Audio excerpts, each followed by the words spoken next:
Un saludo a todos, muy buenas noches, bienvenidos a su programa Hazlo Legal, cortesía del Quinto Poder. Un agradecimiento como todas las semanas a LED principalmente por darnos el espacio, por tener a bien apoyarnos con la transmisión en este caso, a todos los colaboradores y a toda la gente que nos escucha tanto del chat como la que se encuentra stalkeando en los matorrales.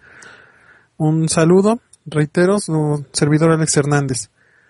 Voy a saludar en persona Pablo Cisneros, César, Anabel, Mike, Olimpo, está, me imagino que todavía Perro Zombie, y los que se encuentran en Diana Gork y todos los demás, pues un saludo, ¿no? Buenas noches de nuevo. Reitero, este programa no tiene la pretensión de hacer un análisis bastante técnico o de manera pues ya muy complicada, sino vamos a efectuar programas o estamos efectuando programas con la intención de que sea la comprensión más sencilla y de temas un poco más cómodos y útiles para pues los ciudadanos de a pie y que no están tan familiarizados con la esencia del derecho. Repito, en el momento en el que deseen hacer algún comentario, es bienvenido. Queja, crítica, aportación, pregunta, inquietud, lo que sea, ya saben que es bienvenido y con todo gusto vamos a intentar dar atención. De antemano, te comento, César, a tu solicitud expresa, si me das oportunidad de la semana siguiente tratar este tema abiertamente, lo vamos a acotar. Si quieres precisar de manera más concreta la cuestión, lo hacemos, y si no, trato de interpretar que la duda va en función de si es posible la eliminación del impuesto o del concepto de contribución llamado tenencia en las entidades de Sonora y Chiapas. Es lo que entendí, ¿no? Pues bueno, si de ser así, lo vamos a tratar la semana que entra. Y está bien. Reitero, está sobre la mesa también el tema de la señorita Oli, de los juicios civiles. Lo vamos a tratar terminando este. Y todos los demás que hay inquietud, con todo gusto, ¿ok? Bueno, como les adelanté la semana anterior, hoy vamos a entrar a un tema un poco difícil, pero bastante importante en el campo del derecho, en el campo del sistema legal mexicano, que es el juicio de amparo. Evidentemente no vamos a terminar el día de hoy con esta materia, pero la intención del programa de esta noche es hablar de lo que es el concepto del juicio, una pequeña introducción y algunas generalidades de dicho juicio para posteriormente en el siguiente programa, espero, ya adentrarnos en la tramitología tanto del juicio de amparo indirecto como del juicio de amparo directo. Es así como vamos a comenzar, para ya no perder más tiempo, de una buena vez vamos a entrar en materia. Pues bien, ya hemos hablado de la Constitución mexicana en función de que es la norma máxima, la norma suprema de nuestra nación. Los conceptos constitucionales se encuentran en una supremacía mucho más alta, la mayor supremacía que puede tener cualquier norma sobre algún reglamento, un código, una ley federal e incluso un tratado internacional. El concepto de supremacía constitucional se encuentra en el artículo 133 de nuestra Constitución. Sobra hacer la mención, pero dicho artículo nos habla de que la Constitución es el ordenamiento jurídico por excelencia de nuestra República, y todas las leyes, reglamentos y ordenamientos como circulares inclusive de nuestra nación devienen de conceptos constitucionales.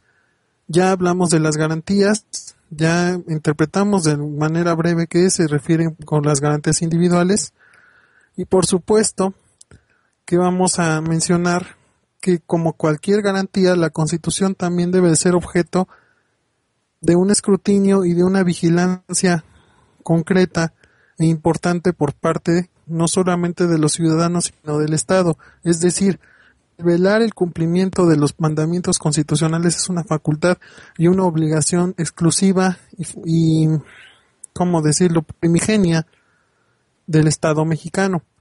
Es así que surge lo que se conoce como medios de control constitucional. La Constitución nos origina 3 medios de control constitucional. ¿Qué es un control constitucional? Un control constitucional es un medio con el cual el Estado vigila el cumplimiento cabal de la Constitución política y de sus mandamientos y preceptos. Es así que la intención de estos medios es primordialmente el generar condiciones en las cuales la Constitución sea cabalmente respetada y que se permita el paso y el acceso de un funcionamiento adecuado de nuestro Estado por la vía de la Carta Magna. Itero, hablando de medios de control constitucional, ya los vamos a mencionar, son 3. El primero se le llama controversia constitucional, que controversia constitucional no lo vamos a tratar porque no es tema de este tópico, pero una controversia constitucional está fundamentada en la fracción primera del artículo 105 constitucional. En pocas palabras, controversia constitucional es un medio de control en el cual 2 entes gubernamentales tienen un problema de competencia, como cual vamos a concretizarlo.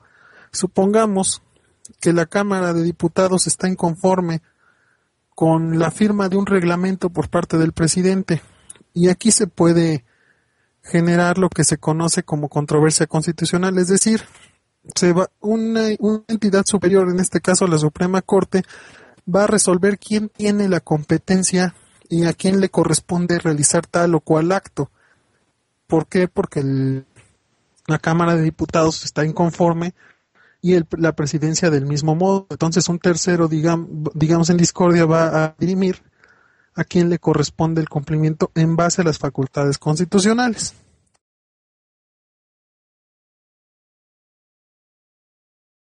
Se le conoce como acción de inconstitucionalidad. Esta acción de inconstitucionalidad es una especie de amparo, pero promovido por los entes del Estado. ¿Y cómo opera?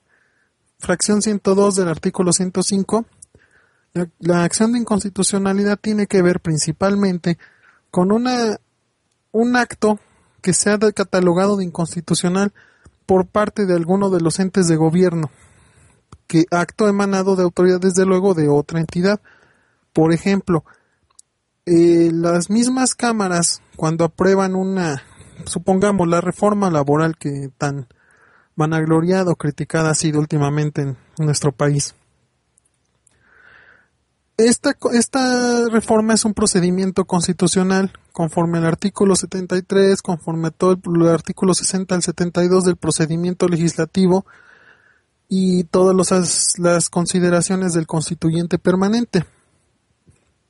Supongamos que la misma Cámara de Diputados, alguna fracción, o la Cámara de Senadores o el Poder Ejecutivo se inconforman ante la existencia de dicha reforma, pueden plantear ante la misma Suprema Corte lo que se le conoce como una acción de inconstitucionalidad para el efecto de que este acto sea revocado. Es decir, la fracción, si quieren, del PAN, por mencionar a alguien, si estuviera inconforme con la reforma laboral, solo requiere el 33% de los diputados, 33% de los senadores, o sea, cualquiera de los dos casos, el Procurador de la República, el Comisionado de los Derechos Humanos, o sea, son diversos entes los que están facultados para promover esta acción, que tiene como efecto tumbar acciones que sean de inconstitucionalidad completa, ¿ok? Zanjadas estas dos, cabe hacer la precisión, como ya lo mencioné, que las características de estos dos medios es que son medios que pueden promover los entes de gobierno, es decir, los entes de Estado, personas morales, ¿ok? El tercer medio de control constitucional, desde luego previsto en la Constitución, es el elemento fundamental de este tema, que es el juicio de amparo. El juicio de amparo está fundamentado en los artículos 103 y 107 de la Constitución. Cuando, aquellos estudiantes de derecho o interesados en la materia, cuando hablemos de ley de amparo, su sinónimo, es ley reglamentaria de los artículos 103 y 107 de la Constitución.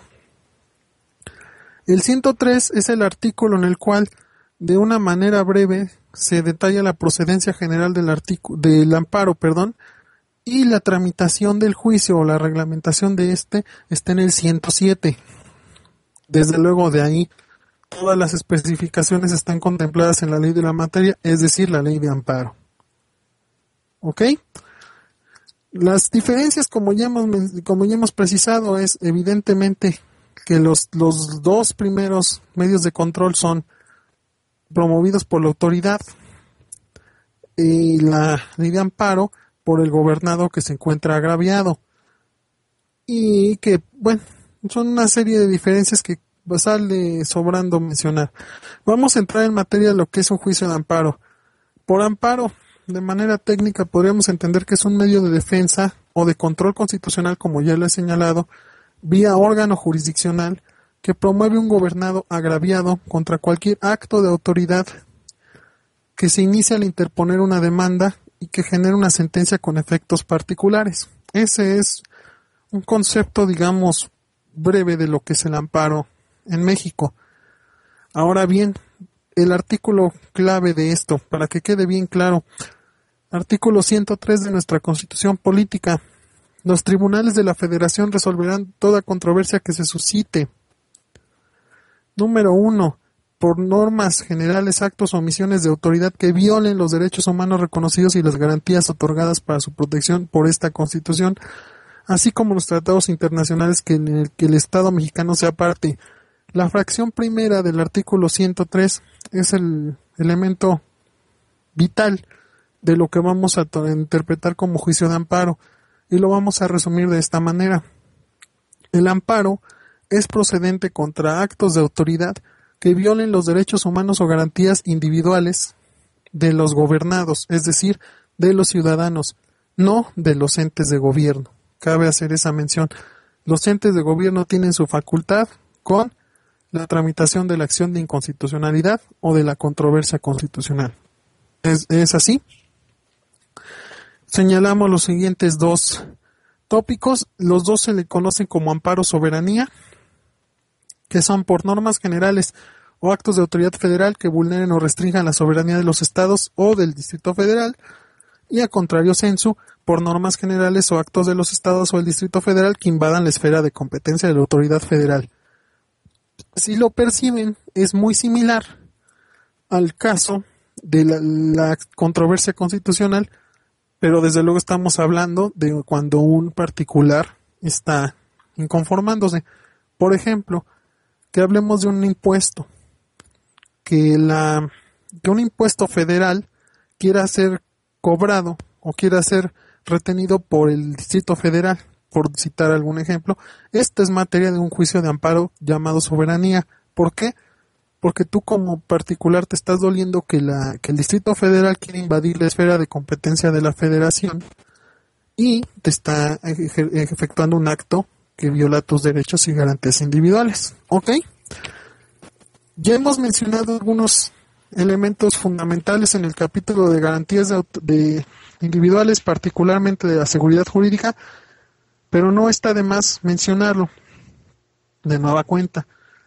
Antes que nada, voy a leer el chat. Un saludo a Antenita y Murdred, que veo que se están incorporando a la charla. Pregunta Murdred: ¿en qué casos se otorga el amparo y en cuáles se rechaza? Vamos a precisar y a profundizar en este tema, pero para hacer un concepto general, se otorga el amparo cuando el acto de autoridad viola las garantías individuales o derechos humanos del gobernado. Si el acto de la autoridad no violenta el marco constitucional que protege a un ciudadano, no se concede el amparo, en pocas palabras. Profundizando, vamos después a llegar a otro tema, pero así es la esencia, ¿ok? En fin, retomando, ya hablamos del concepto acto de autoridad en el apartado de las garantías de seguridad jurídica. Lo voy a retomar porque es el elemento fundamental. Ya lo dije, el juicio de amparo procede contra actos de autoridad que violen las garantías individuales. Por acto de autoridad entiéndase los elementos, circunstancias, requisitos o condiciones que tiene la autoridad para emitir un acto que altere el estatus o la seguridad jurídica de un gobernado.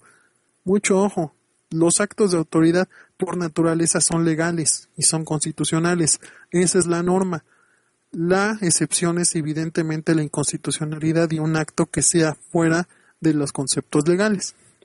Por acto de autoridad entiéndase desde el cobro de un impuesto, desde la emisión de una visita domiciliaria, hasta una sentencia condenatoria de prisión, un auto de formal prisión, un orden de aprehensión, una contribución llamada impuesto, un laudo, o sea, todo lo que puedan considerar que emita una autoridad, cabe hacer esa mención, es lo que se va a interpretar como acto de autoridad y es la materia fundamental del juicio de amparo. ¿Ok? Ahora bien, precisado lo anterior, vamos a mencionar que el juicio de amparo tiene una serie de elementos y vamos a empezar por lo más básico, que son las partes que, valga la redundancia, se integran y conforman el concepto del juicio de amparo, es decir, los elementos que participan en dicha instancia constitucional, 100% constitucional, cabe hacer esa mención. La ley de amparo es una ley ya vieja, una ley que ha sido decretada desde el sexenio de Lázaro Cárdenas, entonces ya es una ley bastante rebuscada. Si alguien está revisando la ley de amparo, le interesa, el artículo primero de dicha normatividad es casi el mismo que es el 103 de la Constitución. Es el fundamento. ¿Ok? Vamos a hablar de las partes en el juicio de amparo. Aquí tenemos 3 partes. El primero que se le llama el agraviado o agraviados. El concepto genérico se ha cambiado, antes se le llamaba quejoso o quejosos. Es el mismo, el quejoso y el agraviado es el mismo, ¿ok? ¿Qué es el quejoso? El quejoso o agraviado es la persona, es decir, el gobernado, que ha sido afectado en su esfera jurídica con motivo del acto de autoridad. Es decir, vamos a entenderlo en términos más coloquiales, el demandante. Él es el quejoso o el agraviado, ¿ok? Segundo elemento fundamental, la autoridad o autoridades responsables. La autoridad o autoridades responsables es aquel ente de gobierno que emite el acto o que ejecuta el acto que hace daño o que afecta la esfera jurídica del gobernado. En la autoridad quiero que se entienda que hay una diversidad de elementos. Por autoridad es importante entender que debe de ser un ente del Estado que tenga la facultad de emitir o de ejecutar actos y que tenga imperium y facultad coercitiva para que estos actos sean cumplidos por parte del gobernado. Es decir, por autoridades desde el presidente de la República, pasan los diputados, los senadores, un juzgado federal, un tribunal, una delegación política, una secretaría de Estado, una agencia del MP, el SAT, o sea, el ente que se les pueda ocurrir que sea del Estado, esa es autoridad responsable. Mucho ojo, los particulares no lo son. Coca-Cola no es una autoridad, Televisa no lo es, el patrón de la esquina tampoco, o sea, Chevrolet, todos ellos no son autoridades responsables, tienen que ser entes de gobierno, ¿ok? Vamos, en términos coloquiales, la autoridad responsable es el demandado en un juicio de amparo. El tercer elemento del juicio de amparo, que no siempre forma parte, los 2 primeros siempre forman parte del juicio de amparo, no puede existir un juicio de amparo sin estos 2. El tercero no siempre sale, que es la figura conocida como el tercero perjudicado. ¿Qué es un tercero perjudicado? Por tercero perjudicado, en palabras coloquiales, entiéndase que es la persona o personas que que son beneficiadas por el acto de autoridad que se está combatiendo. Por ejemplo, cuando una persona en un juicio civil ¿qué será? Están disputando un terreno, ¿ok? Se van a juicio y el juez le concede a A la sentencia en su favor. B se va al amparo porque dice que la sentencia emitida por el juez le vulnera sus garantías. El quejoso sería B, precisamente el que promovió el amparo. La autoridad responsable es el juez que dictó ese amparo y el tercero perjudicado sería A, es decir, quien fue la contraparte en esa sentencia y es el que salió beneficiado. Él es el tercero perjudicado. No todos los actos de autoridad tienen tercero perjudicado, pero la misma ley de amparo define como terceros, que son legítimos intervinientes en esto, la contraparte del agraviado cuando el acto emana de un juicio o controversia. Ya lo mencioné. El ofendido o las personas que tengan derecho a la reparación del daño o exigir la responsabilidad civil proveniente de la comisión de un delito. Por ejemplo, cuando a una persona le robaron su vehículo, esta persona denuncia ante el Ministerio Público, el Ministerio Público detiene al ladrón y después lo deja libre al decretar no ejercicio de la acción penal. El tercero perjudicado en el juicio de amparo sería la persona a la que le robaron el vehículo. ¿Ok? Si se entiende, quiero que se entienda ese concepto de que es la contraparte. Otra persona que puede ser tercero perjudicado, las personas o persona que hayan gestionado en su favor el acto contra el que se pide amparo. Esto es materia administrativa. Y el número 4, muy importante también, participa en todos los juicios de amparo, el Ministerio Público de la Federación. De aquí que es importante precisar que el juicio de amparo es federal, no existe el juicio de amparo local. El amparo es una instancia 100% de la Federación. Y el Ministerio Público como tal, que es la PGR, participa, porque debe de velar el cumplimiento adecuado y la equidad procesal en los juicios de amparo. En la praxis, el Ministerio Público en realidad solamente participa con lo que se le conoce como el pedimento y está al pendiente del juicio, pero no es un ente muy relevante, ¿ok? Se supone que él es un fiel de la balanza, no está ni para un lado ni para otro, salvo cuando la autoridad responsable es PGR. ¿Por qué? Porque puede darse el caso que la Procuraduría y el Ministerio Público Federal funja como autoridad responsable y aparte como el MP adscrito. ¿Cómo sería un caso así? Hablemos de un orden de detención de la Federación. Mira qué ejemplo tan más fáctico, como el caso de supuesta orden que decía el santo que se le estaba librando en su contra de PGR y ese amparo que según él promovió.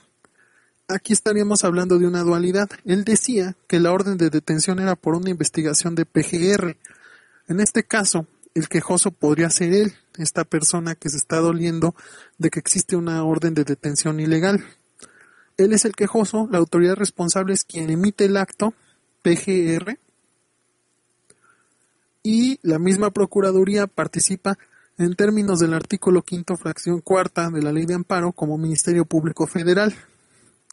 En este caso tendría más relevancia la actuación del MP, porque a fines prácticos le interesa pues que no se concede el amparo, ¿no? Pero para entenderse de manera muy simple, el Ministerio Público participa porque tiene la facultad y la obligación de velar por el cumplimiento adecuado de los procedimientos de amparo, es decir, como el paladín, por así decirlo, de la justicia en este caso. Es así que PGR es la que puede participar.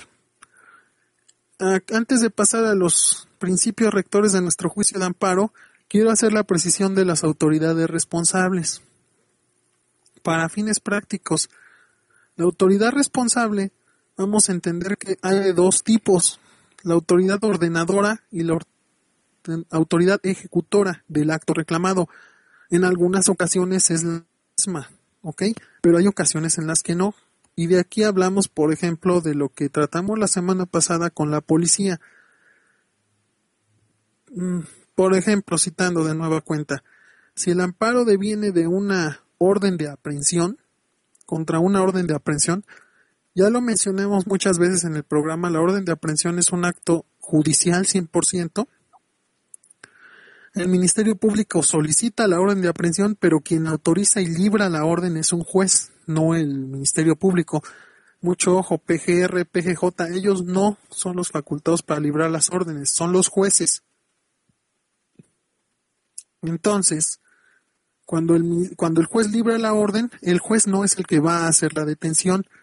El juez libra la orden y la policía judicial, ya lo mencionamos, policía federal, ministerial, policía de investigación, policía ministerial del Estado de México, todos ellos los que tratamos la semana pasada, que eran entes encargados de realizar las aprehensiones y detenciones, si mal no recuerdan, ellos ejecutarán ese acto. En dado caso de que exista un amparo contra esto, retomando el aspecto de lo que decíamos del santo, un orden de detención es igual, solo que la libra el Ministerio Público, se tiene que promover amparo contra la autoridad que ordena. En el caso de una aprehensión es un juez, en el de una detención es un Ministerio Público, y contra quien ejecutará ese acto, es decir, contra la policía ministerial. ¿Ok? Espero que haya quedado bien claro eso. Otro ejemplo, por citar alguno más, es cuando hablamos de contribuciones. Aquí voy a tratar un poquito por encima la pregunta del César de la ¿cómo se llama? De la tenencia. La tenencia es un impuesto y la tenencia deviene de una contribución federal que ha sido ordenada en el Congreso, ¿ok? ¿Cómo se generan los impuestos? Pues como se generan las leyes, es decir, con la ley de ingresos. ¿Quién es el que dicta la ley? Aquí vamos a hacer un procedimiento bastante técnico y jurídico. El procedimiento para generar leyes no solamente lo hace el Congreso de la Unión, que es el que vota la ley y que hace la aprobación y que no solamente él. Hay otras autoridades que tienen que ver en este procedimiento. Por ejemplo, el presidente de la República, que es quien sanciona, es decir, quien firma y promulga la ley. El director del Diario Oficial de la Federación, que es el que publica esa ley. Y el secretario de Estado del ramo, ¿ok? ¿Por qué? Porque también va su firma. En el caso de las contribuciones estamos hablando del secretario de Hacienda, ¿ok? Pero aquí no para la cosa. Todos ellos son los que ordenan el impuesto de la tenencia. El que ejecuta dicho impuesto es la entidad conocida como SAT, Sistema de Administración Tributaria, y él sería la autoridad ejecutora. Sé que es un poco técnico, pero espero que se entienda el concepto. ¿Ok? Para no irnos más adelante, vamos a leer el chat. Pregunta Murder, ¿qué rol juega el Ministerio Público en el juicio de amparo? Ya lo comenté más o menos, como Ministerio Público es el velar que se cumpla de manera adecuada y conforme a las formalidades esenciales del procedimiento, la contienda constitucional. Dice el mismo Murder, el MP no juega un doble rol entonces. Cuando el MP es autoridad responsable, sí, juega un rol tanto como autoridad responsable como por ser Ministerio Público de la Federación. Pero esto que sea un doble rol no trasciende porque al final de cuentas quien decide es el juez, ¿no? O sea, el MP puede decir misa, pero es intrascendente su comentario en el pedimento. Ya para ser sinceros, en la práctica el pedimento ministerial ni caso se le toma, o sea, no se le toma en cuenta lo que diga el MP. Después dice el tocayo, en el caso de presunto culpable contra Cinemex, aplicó el amparo. ¿Cuándo aplicó el amparo? La peli la retiraron. Que esto va a ser tema probablemente de este mismo programa, vamos a ver si alcanzamos, pero de una figura muy importante que se tiende a confundir digamos en la jerga común. Una cosa es el amparo y otra cosa es la suspensión del acto reclamado. Cuando tú promueves un juicio de amparo, me voy a adelantar un poquito, lo vamos a tratar más a fondo después en este tema, pero al promover una demanda de amparo, puedes solicitar que el acto reclamado cese, que se suspenda, que el juez lo detenga. Hay veces que el juez lo detiene de facto para no terminar con la esencia del juicio. Por ejemplo, en el caso de que planteas, la demanda de amparo iba en función de que era una violación, si mal no recuerdo, porque aparecía un una persona que no le dio su apoyo o no validó que dicho ente, o sea, que la persona saliera en un medio sin su anuencia, ¿ok? En este caso el amparo se promueve para eso, pero en el misma demanda de amparo se solicita que el acto se suspenda. ¿Qué hace el juez? Suspende el acto hasta en tanto se resuelve el amparo. Es decir, le dijo a Cinemex, deja de presentar la película, y cuando se resuelve el amparo, si lo concedo, ya obviamente nunca vas a volver a hacerla, y si no concedo, se acaba la suspensión y puedes volver a darla a la luz, a transmitirla, es decir, a todo esto, ¿ok? Otro caso sería en una orden de aprehensión, lo que decía, bueno, otra vez la orden de detención de este señor del Santo que decía, él podía solicitar la suspensión del acto. ¿Para qué efecto? Para que no fuera detenido, ¿ok? Yo me estoy amparando contra la orden de detención porque tengo miedo que en cualquier momento van a venir los policías por mí. Se promueve un juicio de amparo y se tramita la suspensión del acto reclamado, que no es lo mismo. Entonces, ¿qué hace el juez? Te va a decir, te admito tu demanda, te cito para audiencia y por ahora suspendo el acto reclamado. Obviamente le notifica a la autoridad responsable, ¿sabes qué? No puedes detenerlo, no puedes ejecutar el acto, ¿ok? Durante el tiempo que dura el juicio. Si terminado el juicio le dicen por ejemplo, al Santo le hubieran dicho, ¿sabes qué? No te amparo, le notifican a la policía y le ¿sabes qué? Ya lo puedes detener. La suspensión dejó de surtir efecto y estás en toda la potestad y el imperium para ejecutar la orden, ¿ok? Dice Mordred, ¿no hay una compensación si el fallo es favorable? No. En materia administrativa sí lo puedes hacer, pero más que compensación tendrías que promover otro amparo. Lo que se hace a veces es una contrafianza. Digo, me sigo adelantando en el tema, pero por ejemplo, en el caso de la película que mencionas, como es un amparo administrativo, el quejoso dijo, me amparo y suspéndeme el acto, pero es un acto económico. Entonces lo que le dice el juez, ¿sabes qué? Te suspendo el acto, pero me tienes que dar una garantía. Y es una garantía monetaria. El juez le fija una garantía al quejoso, en este caso al que promovió el amparo, para que él paga su garantía y el acto se suspenda. Empero, en este caso, Cinemex como autoridad, como el tercero perjudicado, porque en este caso el tercero es Cinemex, no es una autoridad responsable. La responsable sería la Secretaría de Gobernación.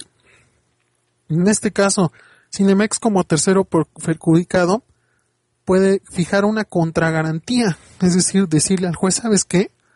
Yo quiero que me fijes otro monto y el acto subsista. ¿Ok? Entonces Cinemex pudo haber pagado más dinero y el acto subsistía durante ese momento. ¿Ok? Espero que se haya entendido.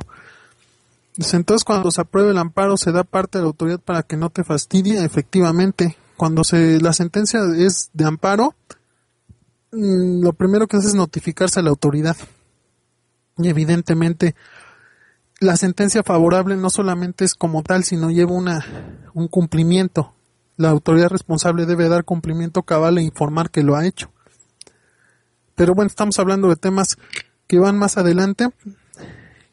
Pero para pronto sí, se tiene que hacer de conocimiento de la autoridad para que cese la pretensión.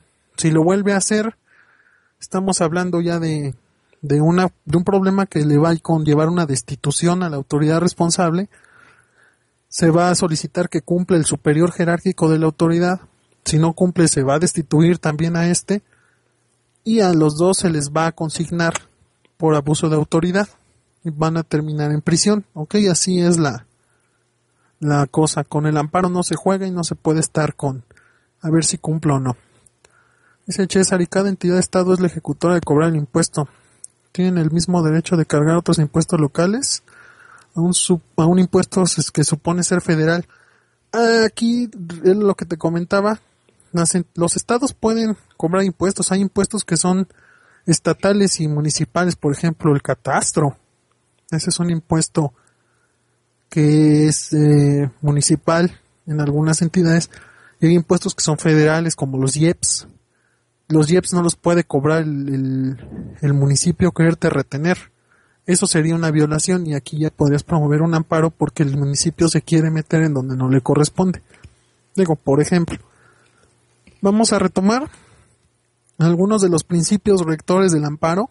Estos son importantes porque, pese a que son técnica jurídica propiamente, sí son interesantes y son fundamentales para que se trate de entender y dilucidar algunas de las características de este juicio tan técnico. Primero que nada, el principio de instancia de parte agraviada. Este es un principio fundamental. ¿Qué es instancia de parte agraviada? Que solamente la persona que está siendo afectada puede promover, ¿ok? No puede promover mi tía porque a mí me van a embargar, o mi abuelita porque a mí me van a expropiar, o mi novia porque yo perdí una demanda. Eso no existe esa capacidad, ¿ok? No es solamente la persona que está siendo agraviada, es aquella que puede promover el juicio de amparo, ¿ok?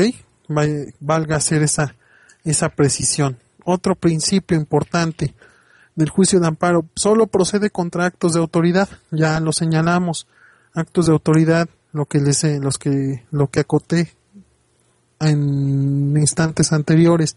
Contra otra cosa no es procedente un juicio de amparo. Tercera categoría, prosecución judicial. ¿Qué es prosecución judicial?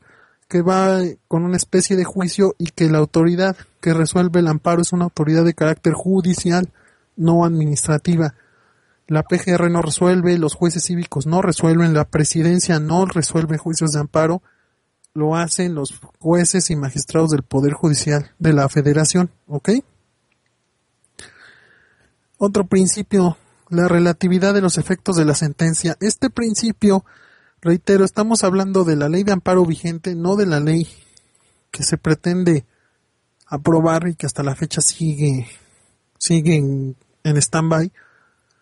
Pero ¿qué implica la relatividad de los efectos de la sentencia? Que únicamente a la persona que solicita el amparo y se le concede es a quien le va a aplicar. Por ejemplo, el amparo contra la reforma laboral que se está tramitando. Si los sindicatos o trabajadores que están interponiendo dicha demanda les llegaran a conceder el amparo, a ellos no se les va a aplicar la reforma laboral, sino se les tiene que aplicar la ley laboral que estaba antes de esta reforma. A todos los demás no. Todos los demás que no promovimos amparo, perdón el término coloquial, pero ya nos chingamos, ¿ok? A nosotros no nos corresponde los efectos de la ley. Hay gente, por ejemplo, que está amparada contra la tenencia. Otra vez tomando la superficie el cuestionamiento de César. La gente que está amparada contra la tenencia no está obligada a pagarlo, pero todos los demás sí, ¿ok? Ese es el principio de la relatividad de los efectos del amparo, de la sentencia, ¿ok? Principio también bien importante, el de la definitividad del amparo. ¿Qué es un principio de definitividad? En pocas palabras, que el juicio de amparo solamente procede una vez que hayas agotado todos los medios ordinarios de defensa, dependiendo de la materia. Tiene sus excepciones, ahorita las vamos a ver, ¿ok? Pero vaya, cuando estamos hablando de definitividad, es por citar un ejemplo muy claro en derecho civil.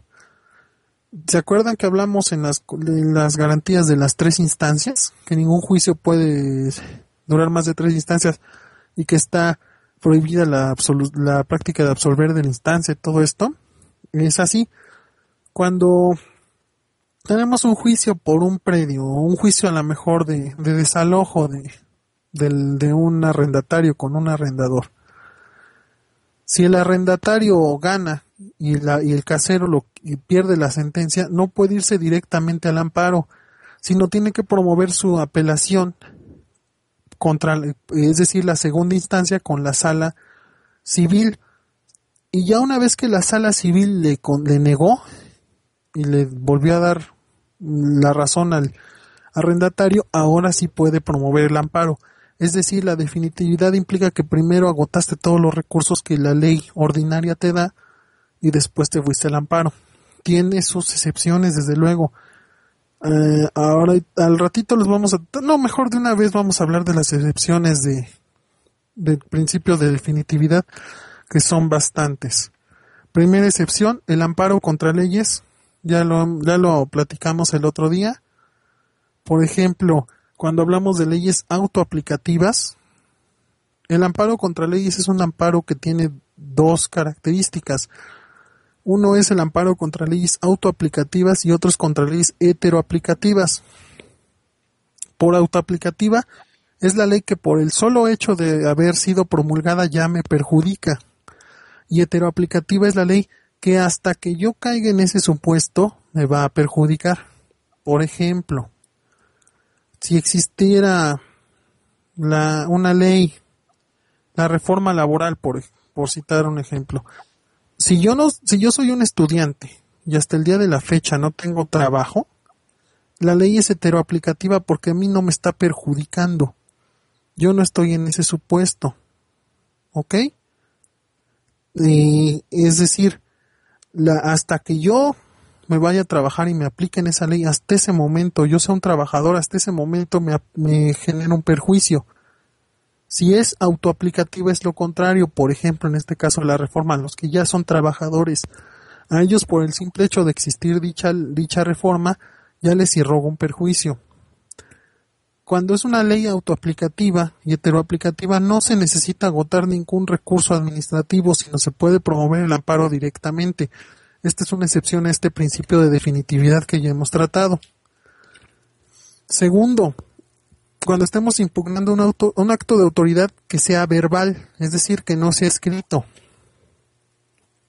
Tercero, cuando el acto carece de fundamentación legal, ya hablamos en el artículo 16, que es la fundamentación. Después, por coexistir la pluralidad de recursos ordinarios, es decir, que la ley te otorgue dos o más recursos en el mismo sentido, para no hacernos bolas, no hay necesidad. Vamos a brincarnos algunos que son más técnicos. Por violación directa a un precepto constitucional, eso también es una característica que vaya esa excepción a este principio que les había tratado. El siguiente fundamental, cuando son actos que protejan la vida e integridad personal, es decir, ya hablamos del artículo 22, pena privativa de la vida, tortura, privativos de la libertad, como la orden de aprehensión, no hay necesidad de agotar ningún recurso, la deportación o el destierro, ¿ok? Por ejemplo, por citar algunos casos. Otro, contra el auto de formal prisión. El auto de formal prisión también tiene su recurso que se le llama apelación en materia penal ordinaria, pero no es necesario apelar para promover un amparo. Otra, cuando hablemos de controversias sobre acciones de derecho familiar, cuando sean actos que afecten la estabilidad familiar, el amparo promovido por menores o incapaces y promovido por lo que se le conoce como terceros extraños al juicio, que esto es derecho civil básico, lo vamos a tratar en el siguiente programa o cuando terminemos el amparo, cuando hablamos de derecho civil. Todas estas son excepciones a lo que había comentado, ¿ok? Fuera de estas sí es necesario agotar todos los recursos. Antes que nada voy a leer el chat. Dice Mike, comenta lo que pasa cuando la autoridad desconoce un amparo como el PG. En teoría lo que debería de pasar, me vuelvo a adelantar mucho en el tema, pero ya lo mencioné con el tocayo, lo que debe pasar es que se debe de destituir al funcionario e iniciársele un procedimiento por abuso de autoridad. Eso es lo que debería de suceder. Después, principio de existencia del agravio personal y directo. Viene muy de la mano con lo que se había dicho de parte agraviada. En este caso, solamente el quejoso que sea agraviado de manera directa y personal, nada de cosas indirectas de que, yo era el codemandado. No, tiene que ser el agravio directamente para ti. O en el alcoholímetro, es que yo estaba sentado junto al al que se llevaron al torito, no, tiene que ser directo y personal el agravio, ¿ok? Esta es una de las características fundamentales, ¿ok? Otro de los elementos, el principio que se le conoce como estricto derecho, que deviene del artículo 76 y de la 107 fracción segunda, ¿ok? ¿Qué se refiere el principio de estricto derecho? Muy sencillo, que el juicio de amparo se va a tener y se atañe a la naturaleza del acto y a cómo se ha percibido, cómo lo quiero precisar con esto. Por ejemplo, cuando hablaron de este aspecto del 1 de diciembre de las personas que están bajo proceso, que se dolieron, que las pruebas y que no les hicieron caso y mil cosas, y decían algunos abogados de ahí bastante precisos su aclaración, que se referían que vamos a hacer valer en el amparo tales pruebas, pues eso es una violación al principio de estricto derecho. Es decir, el juez de amparo solamente podría resolver conforme las pruebas que ya se ofrecieron en el juicio normal. No se aceptan nuevas pruebas, ¿ok? En pocas palabras, también se refiere a que el estricto derecho implica que no debe de haber un apoyo de ninguna de las partes. Debe de haber un equilibrio procesal, ¿ok? Salvo, otra vez, aquí hay una excepción bien importante en materia de amparo, que se le llama la suplencia de la queja, o la suplencia en la deficiencia de la queja. Artículo 76 bis de la Ley de Amparo, para aquellos interesados. ¿Ok? La suplencia de la queja, en pocas palabras, es una especie de ayuda, digamos, que hace el juzgado para ciertos quejosos. Cuando digamos, hizo mal la demanda, le faltó a este tipo, pues le voy a corregir la plana. No se puede hacer con todos, sino con ciertos individuos, dada la presunción de que el equilibrio procesal estará violentado. Por ejemplo, la suplencia de la queja aplica cuando el acto reclamado se funde en leyes que son declaradas inconstitucionales por la Suprema Corte de Justicia. Y los elementos más importantes, los que son más famosos, en materia penal, ante la ausencia de conceptos de violación se da la suplencia en favor del reo, solamente del reo, es decir, el que sea considerado indiciado o presunto responsable, que esté interno o que esté fuera de la cárcel, pero que sea en carácter de reo, no el denunciante, ¿ok? Sino solamente el reo. En materia agraria la cobertura es aún más amplia. Para los miembros de comunidades ejidales, comunales, valga la redundancia, o ejidatarios, comuneros, todos estos, no solamente se suple la deficiencia de la queja, sino ante la ausencia de la queja, el juzgado casi le arregla el amparo, vaya, sin que se tome a tal extremo, pero es el juicio de amparo agrario, casi el campesino le dice me quiero amparar y el juzgado le tiene que armar la demanda, ¿ok? En materia laboral solamente opera la suplencia a favor del trabajador, el patrón no, ¿ok? Y en favor de menores o incapaces. Incapaces son aquellos que hayan sido declarados bajo sentencia judicial, ya que tengan una enfermedad mental o condiciones de psicodesarrollo que no les permitan estar en sus 5 sentidos, por así decirlo, ¿ok? Estas son las excepciones en las cuales el principio de estricto derecho no opera. Si ustedes alcanzan a dilucidar, estamos hablando de entes o de elementos que en teoría se encuentran en una categoría de desequilibrio, es decir, se sobreentiende que el patrón tiene, por ejemplo, una superioridad tanto técnica como jurídica al trabajador en función de su capacidad económica y este tipo de cosas. Los campesinos por obvias razones, ¿no? Y los reos también porque son gente que tienen una digamos, una capacidad diferente y se encuentran vulnerados en algunos elementos que no les permiten el desarrollar adecuadamente su defensa en un juicio constitucional, ¿ok? Espero que esté quedando claro.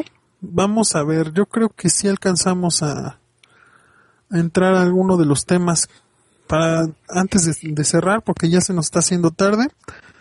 Quiero hablar de lo que se conoce como improcedencia. Vamos a ver si alcanzamos a llegar antes de terminar el programa de hoy. El juicio de amparo, desde luego, tiene improcedencias. Es decir, no siempre procede el juicio. Hay unas excepciones contra la procedencia del amparo. Hay 3 tipos de excepciones. Una de improcedencias, valga la redundancia, es decir, de obstáculos para que no se pueda tramitar el juicio. Hay improcedencias constitucionales, hay improcedencias legales de la ley de amparo, el artículo 73, todos los estudiantes o interesados en el amparo, 73 muy importante, y hay improcedencias jurisprudenciales, ¿ok? Es decir, cuando un amparo ni siquiera se va a desechar porque no se puede conocer. Algunas de las características constitucionales bien importantes. Es improcedente el amparo contra actos de la Suprema Corte de Justicia, contra actos del Tribunal Electoral del Poder Judicial de la Federación, no TRIFE, no se llama TRIFE, se llama Tribunal Electoral del Poder Judicial de la Federación. Ellos dos son última instancia, son una especie de autoridades magnánimas que no tienen ninguna autoridad que les pueda revocar sus actos, ¿ok? Después, improcedente, el amparo contra resoluciones dictadas en juicios políticos o juicios de desafuero, es decir, los que están fundamentados en los artículos 108, 110 y 111 de la Constitución, que es contra diputados, contra senadores, contra gobernadores, contra el presidente, ¿ok? Contra actos del Consejo de la Judicatura Federal, también es improcedente. Contra actos que se refieran a la remoción de algún miembro de un cuerpo policíaco, artículo 123 de fracción 13ª, párrafo 3 de la Constitución, es improcedente el juicio de amparo contra actos que impliquen la remoción de algún miembro policíaco y contra determinaciones dictadas en el recurso de revisión en amparo administrativo, ¿ok? Estas son improcedencias. Ante todos estos actos no procede el amparo. Ahora vamos a las improcedencias más conocidas, que son improcedencias legales del artículo 73. Aquí vamos a repetir contra actos de la Corte, ya lo mencionamos. Otra, esta es muy importante, contra resoluciones dictadas en juicios de amparo o en ejecución de estas, es decir, no se puede promover un juicio de amparo contra una sentencia de amparo, por lógicas razones, ¿ok? Después, contra leyes o actos materia de otro juicio de amparo que esté pendiente de resolución promovido por el mismo quejoso. Esto en materia legal se le conoce como litispendencia. ¿Qué es una litispendencia? Que yo promuevo un juicio de amparo y ese juicio está pendiente y promueve el mismo juicio contra lo mismo. Ya no es procedente, ¿ok? Existiendo un juicio de amparo previo, ya no se puede promover el mismo. Después, contra actos o leyes que hayan sido materia de una ejecutoria de un juicio de amparo en los términos del anterior. Por ejemplo, contra un amparo que ya, digamos, ya negó el amparo. Ya no se puede volver a promover contra ese mismo acto. Y es una cosa juzgada, ¿ok? Cuando un acto ya es cosa de juzgada en amparo, ya no procede otra vez por obvias razones. Después, esta es un tema muy difícil, no lo vamos a tocar porque quizá no es tan fácil sin entrar a tecnicismos, pero es una excepción muy importante, falta de interés jurídico del quejoso. En pocas palabras, cuando el quejoso no es el que es afectado directamente por el acto de autoridad, ¿ok? Si él no es el afectado, no procede directamente el amparo, ¿ok? Otra improcedencia, leyes, tratados y reglamentos que por su sola vigencia no causen perjuicio al quejoso, que necesiten un auto posterior. Por ejemplo, una ley, como ya les dije, heteroaplicativa que yo quiera considerar autoaplicativa. Por ejemplo, la ley del ISSSTE. Todos los que no trabajan para el Estado, por ejemplo, no sé, los trabajadores de cualquier empresa, de cualquier negocio, están dados de alta por lo general en el IMSS y se aprueba la ley del ISSSTE y un trabajador de estos promueve ante esa ley. Eso es un amparo improcedente porque todavía no les genera ningún perjuicio por el solo hecho de existir, sino tienen que estar, valga la redundancia, en el supuesto jurídico para poder ser sujeto de esta protección. Entonces es improcedente. Otro, mucho ojo, y esta es también bien importante, contra resoluciones o declaraciones de autoridades electorales. El IFE, el Tribunal Electoral, sus determinaciones no son materia de amparo, ¿ok? Después, resoluciones o declaraciones del Congreso Federal, sus cámaras, comisiones o tal de cosas, cuando estamos hablando de remoción de funcionarios, que son, facultades de la Cámara de Diputados. Es decir, la remoción de un funcionario en las cámaras tampoco es materia de amparo. Otra bien importante, contra actos consumados de manera irreparable. Es decir, cuando el juicio de amparo se promueve por algo que ya se consumó, ya no tiene ni sentido. Por ejemplo, la orden de aprehensión. Si yo promuevo contra una orden de aprehensión y en el momento en el que está promovido el amparo me aprenden, antes de que se dicte la suspensión, pues ya es improcedente el acto. ¿Por qué? Pues ya se ejecutó, ¿no? Entonces ya es irrelevante el acto. O contra... podría ser también un auto de formal prisión, o sea, hay varios que son consumados de forma irreparable.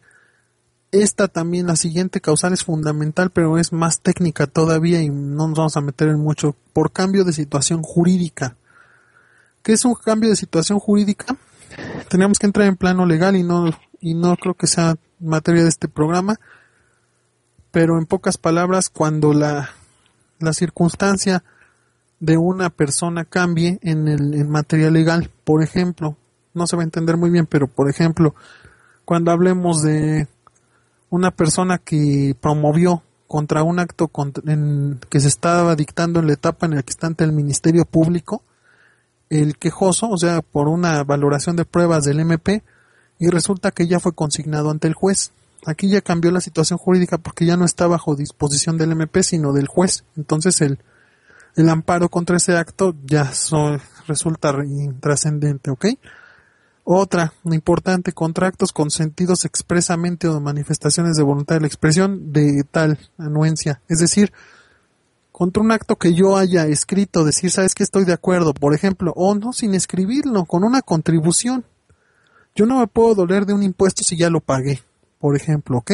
Eso ya sería un consentimiento expreso, porque tú ya estás pagando, estás aceptando ese impuesto, ¿ok? Otra, contra actos consentidos tácitamente, o sea, sin hacer ninguna manifestación. En pocas palabras, cuando se me pasó el plazo para promover el juicio de amparo, lo estoy consintiendo de manera tácita el acto, ¿ok?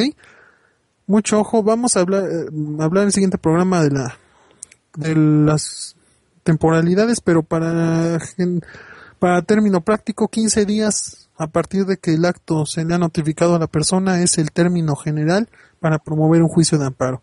Desde luego tiene muchas excepciones y muchos términos diversos, pero ese es el general, ¿ok? Otra, contra resoluciones judiciales o de tribunales administrativos respecto de los cuales la ley concede un recurso ordinario. Ya lo dije, el principio de definitividad si no está agotado. Después, es improcedente cuando esté tramitado al momento un recurso ordinario en los tribunales. Por ejemplo, ya hablamos de la orden de aprehensión, que no hay necesidad de agotar ese principio. Pero o el auto de plazo, vamos a hablar del auto de formal prisión. Si a estos muchachos, por ejemplo, del 1 de diciembre les dictan el auto de formal prisión y ellos promueven una apelación ante el juez, no pueden promover en el mismo momento un juicio de amparo, sino hasta que el juicio de apelación, el recurso de apelación se termine. No puedes promover en 2 vías al mismo tiempo, ¿ok? Esa es una improcedencia. Otra, contratos de autoridades distintas a los tribunales que deban revisarse de oficio conforme a la ley. El principio de definitividad, pero cuando no estemos hablando de actos jurisdiccionales, es decir, contra los impuestos, por ejemplo, ya lo habíamos mencionado, que no se agotan las circunstancias o los elementos de la ley administrativa.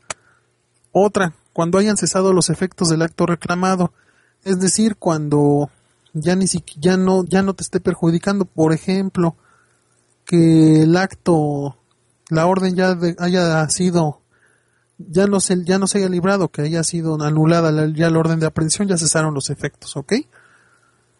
Y la última improcedencia legal, ya vamos a terminar ahorita con las últimas jurisprudenciales y nos acabamos, ¿ok? Cuando subsistiendo el acto no pueda surtir efecto legal por haber dejado de existir el objeto o materia del juicio. Por ejemplo, cuando un quejoso está promoviendo y fallece, ya no tiene sentido el acto reclamado, ya no se puede ejecutar, ¿ok? Esa es una improcedencia pues, bastante lógica, ¿no? Subsistiendo el acto no puede surtir efecto legal porque ya no existe el objeto o materia del juicio. ¿Ok? Algunos criterios jurisprudenciales, vamos a terminar, voy a mencionar 4 que me vienen a la mente que son, pues, relevantes, por así decirlo, que son jurisprudencias, los que les interese también se las podemos hacer llegar. Por ejemplo, que son muy lógicas, contra actos de particulares, ya lo dije, son actos de autoridad. Un acto de particular no es procedente en juicio de amparo. Cuando son actos promovidos por autoridades, ya lo dije, solamente pueden ser quejosos ciudadanos. Contra actos futuros de realización incierta, es decir, cuando no tienes un elemento que te pueda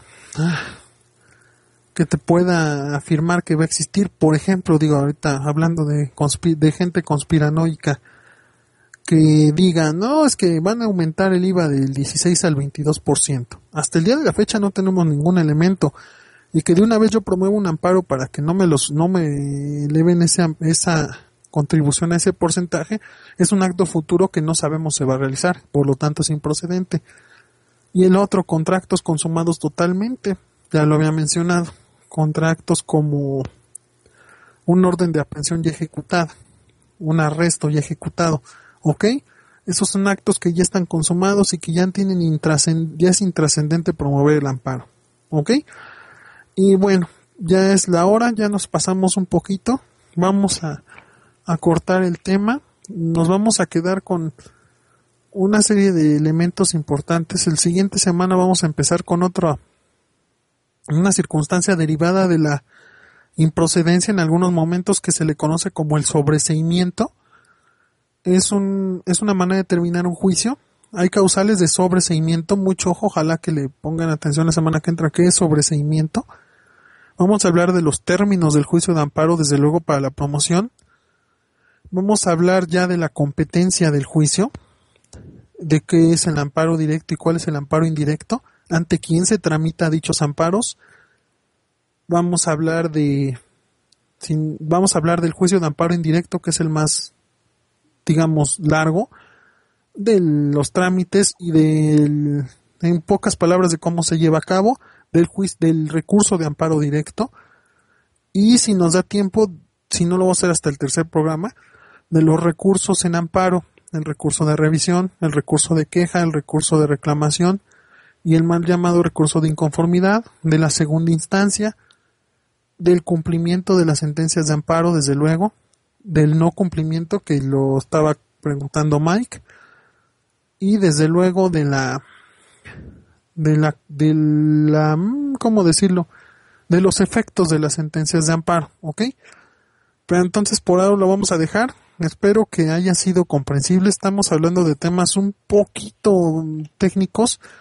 Traté de bajarlo un poquito a un lenguaje más concreto. Desde luego se me estaba pasando. Vamos a hablar de la suspensión del acto reclamado en el tema del amparo indirecto, que ya lo había preguntado, o de manera subrepticia lo cuestionó el tocayo Mordred cuando preguntó lo de las películas, de que ya no se volvieron a programar en cartelera.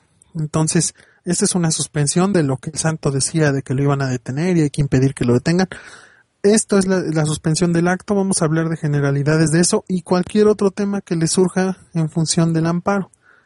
Ya una vez terminado, ya lo dije, vamos a ir con los juicios civiles y desde luego el programa que entra Vamos a tomar unos 15 minutos para hablar un poquito de lo que preguntaba César, o si no me voy a esperar porque creo que el tema va en función también al amparo, por lo que entiendo. Entonces, si no, vamos a terminar el tema de amparo y lo vamos a hacer de manera práctica o ejemplificar con el tema de las tenencias. Por lo que entendí, ojalá César, si no entendí bien o es enfocado a otra cosa, me lo hagas saber en el chat, pero yo interpreto que la duda va en función a si es posible el promover un amparo o cómo se puede evitar que se hagan ese tipo de contribuciones a la población. De ser así, entonces probablemente nos vamos a esperar a terminar este tema para ya con mayor concreción y entendimiento del concepto amparo vamos a explicar eso, ¿no? Para no irnos tan adelante. ¿Ok? Entonces, bueno, Dazaef, un saludo, ¿cómo estás? Tanto a ti como a Batman y todos tus alter egos. Un saludo, Ergo, del mismo modo que se te duplique los deseos. Y bueno, vamos a cortar la transmisión de nueva cuenta. Un saludo a todos y agradecerles por este espacio y el tiempo. Espero que haya sido productivo. Ya no veo mayor comentario en el chat. No voy a hacer examen. La antenita no es fácil calificar en ese tipo de medios, ¿no? Pero mientras alguien esté interesado, pues le podemos seguir dando hacia adelante, ¿no? Yo ya me siento satisfecho como que una o dos personas les interese medianamente el tema. Yo reitero, es importante para todos. No les pido que sean juristas o peritos en la materia del amparo, pero sí que estén enterados de que tienen este medio de control que es fundamental y que les puede sacar de muchos problemas, ¿no? Y que por lo menos lo prueben si tienen algunas dudas en esa función. Saludos, Oli, buenas noches y aprovecho para mandarte una felicitación por el cumpleaños de ayer. Entonces, reitero, vamos a cerrar. Un agradecimiento a todos por el tiempo y por la atención. Saludos ya dije a Oli, ahí está Braulio, Antenita, Ergo, Cesare, Dazaef, Mike, Murdred, no sé quién más nos acompañe, obviamente Led, pero todos los que nos acompañan, pues muy buenas noches y gracias. Esto fue Hazlo Legal en su edición de cada martes y nos estaremos escuchando, si el de arriba o el destino, como le quieran llamar, tiene a bien darnos oportunidad la semana que entra en la misma hora para continuar con este tema del amparo. Repito, vamos a empezar con el sobreseimiento para cualquier interesado. Plantee sus dudas, sigo esperando, ojalá que en algún momento sean como las de Murdred, más enfocadas al tema y preguntas directas. Ojalá que ella sí te haya contestado por lo menos de manera medianamente satisfactoria, Murdred, y si no, pues para que me lo hagas saber. En fin, el que mucho despide, pocas ganas tiene de irse. Esto fue Hazlo Legal, esto es el Quinto Poder. Se quedan, quiero pensar, con el de Braille. Que tengan una excelente noche. Se despide su servidor Alex Hernández y adiós. Buena noche de martes.